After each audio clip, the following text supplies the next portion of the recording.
Assalamualaikum. Apa kabar semuanya? Semoga sehat selalu ya. Ketemu lagi di pembelajaran IPA. Pada pertemuan kali ini, kita akan membahas mengenai interaksi antar komponen ekosistem. Bentuk interaksi antara makhluk hidup yang berbeda jenis ada dua macam, yaitu predasi dan simbiosis. Predasi merupakan bentuk interaksi suatu jenis hewan dimakan oleh hewan lain. Contoh predasi adalah harimau dengan rusa. Simbiosis adalah interaksi atau hidup bersama antara dua organisme yang berbeda jenis. Organisme yang melakukan interaksi ini bisa mendapatkan keuntungan, kerugian, atau tidak mendapatkan apa-apa. Berdasarkan untung rugi tersebut, simbiosis dibedakan menjadi 3 macam, yaitu sebagai berikut. 1. Simbiosis mutualisme, kedua simbiosis komensalisme, dan ketiga simbiosis parasitisme. Pertama, simbiosis mutualisme adalah interaksi antara dua organisme yang saling menguntungkan. Contoh simbiosis mutualisme ialah bunga dan lebah. Kedua, simbiosis komensalisme adalah interaksi dua organisme ketika satu organisme mendapatkan keuntungan, sedangkan organisme lain tidak mendapatkan keuntungan maupun kerugian. Contoh simbiosis komensalisme ialah ikan remora yang menempel pada ikan hiu dan tanaman anggrek pada pohon besar. Ketiga, simbiosis parasitisme adalah interaksi dua organisme ketika satu organisme mendapatkan keuntungan, sedangkan organisme lain mendapatkan kerugian. Contoh simbiosis parasitisme ialah kutu rambut yang menghisap darah manusia, benalu yang hidup di pohon, dan nyamuk yang menghisap darah. Selanjutnya, kita akan membahas mengenai rantai makanan, jaring-jaring makanan, dan aliran energi. Di dalam suatu ekosistem, antara komponen biotik terjadi hubungan saling ketergantungan yang ditandai oleh peristiwa makan dan dimakan antara satu organisme dengan organisme lainnya. Hubungan saling makan antara organisme satu dengan organisme lainnya dalam satu ekosistem dapat ditunjukkan dengan rantai makanan dan jaring-jaring makanan. Contoh peristiwa makan dan dimakan tersebut ialah padi dimakan belalang, belalang dimakan katak, katak dimakan ular, dan ular dimakan oleh burung elang. Satu rangkaian peristiwa organisme satu dimakan oleh organisme lainnya secara berurutan tingkatannya disebut dengan rantai makanan. Alur makan dimakan dalam rantai makanan memiliki susunan yang sama di setiap ekosistem. Alur tersebut dimulai dari produsen, konsumen primer atau konsumen 1, konsumen sekunder atau konsumen 2, konsumen tersier atau konsumen 3, sampai akhirnya pengurai. Setiap langkah atau potongan dalam rantai makanan itu disebut dengan tingkat trofik. Di alam, satu jenis organisme tidak hanya dimakan oleh satu jenis organisme saja, tetapi bisa dimakan oleh beberapa jenis organisme. Contohnya adalah padi bisa dimakan oleh ulat, burung, atau tikus. Satu jenis karnivora seperti harimau mungkin memakan berbagai jenis hewan yang tergolong herbivora.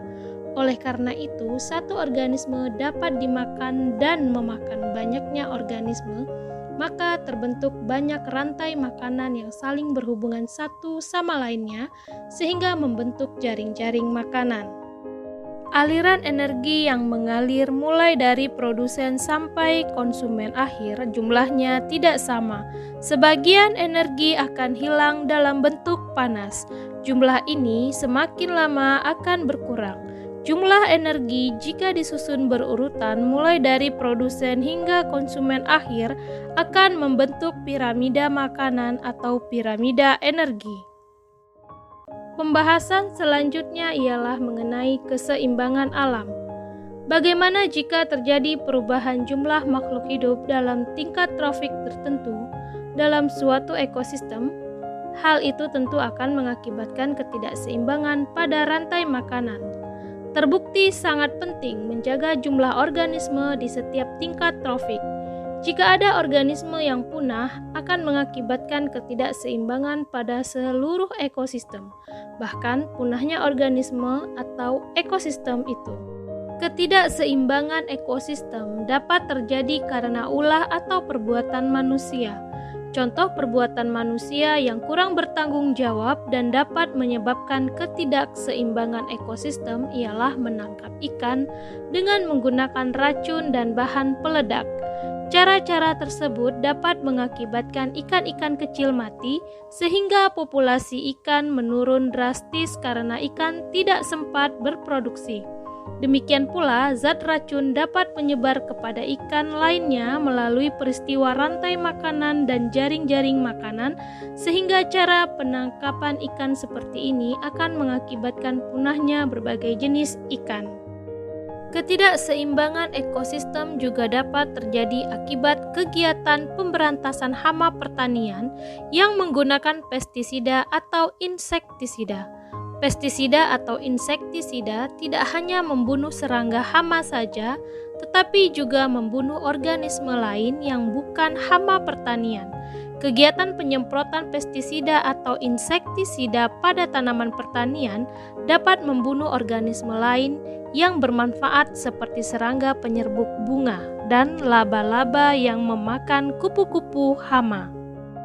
Selanjutnya, kita akan membahas mengenai manfaat setiap komponen ekosistem.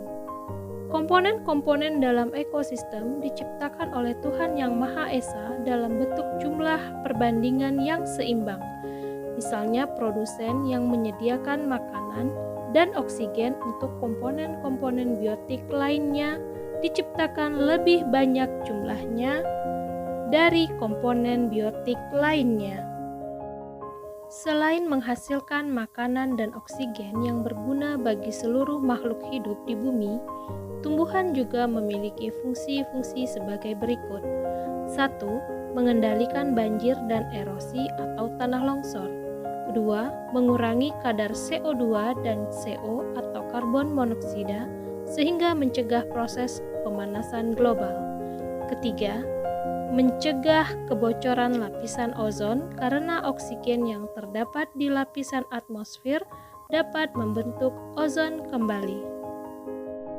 Selanjutnya, dekomposer bertugas menghancurkan jasad mati agar terurai kembali menjadi unsur-unsur pembentuk komponen abiotik. Dunia ini akan penuh dengan bangkai dan kotoran jika pengurai atau dekomposer tidak ada. Di dalam ekosistem juga terdapat hubungan timbal balik antara makhluk hidup dengan lingkungan abiotiknya yang membuat ekosistem tetap seimbang. Contoh adanya hubungan tersebut dapat kita lihat pada siklus karbon. Dengan bantuan cahaya matahari, karbon dioksida atau CO2 yang ada di udara diserap oleh tumbuhan untuk proses fotosintesis. Daun tumbuhan yang sudah tua dan kemudian jatuh ke tanah, lambat laun akan membusuk dan terurai oleh pengurai.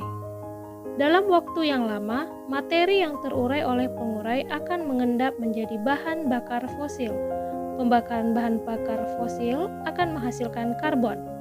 Pengurai beserta organisme lain yang melakukan respirasi juga akan menghasilkan karbon dioksida ke udara. Terima kasih sudah menonton video ini. Semoga bermanfaat. Sampai ketemu di video pembelajaran IPA selanjutnya. Assalamualaikum.